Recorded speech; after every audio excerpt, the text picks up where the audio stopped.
बरगढ़ एकाम्र छक्रे दुर्घटना। जुहार बरगढ़ टाइम रे आपणकर स्वागत। गुरुतर आहत उद्धार करी एम्बुलेंस रे जिला मुख्य चिकित्सालय पहुंचाइले छात्र बीजेडी नेता करण सिकंदर और स्थानीय लोके। सूचना अनुसार बरगढ़ एकाम्र छक रे आज स्कूटी रे बैलेंस हराई दुर्घटना होइथिबा बेले स्कूटी चालक गुरुतर आहत होइथिले। तांको मुड़ गोड़ और हाथ में गंभीर आहत होइथिबा बेले घटनास्थल में छात्र नेता करण सिकंदर और स्थानीय लोके पहुंची तांको उद्धार करने सह एम्बुलेंस को जोगाजोग करथिले।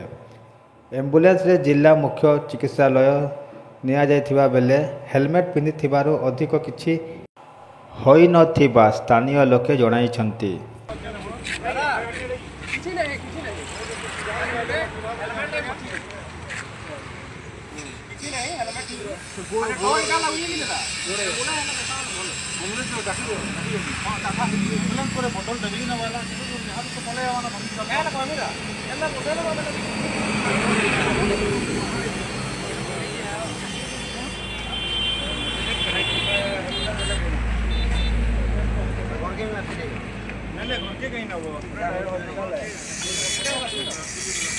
बरगढ़ मुना साहू रिपोर्ट बरगढ़ टाइम जेकोसी न्यूज देवार लगी आम नंबर के फोन करूँ।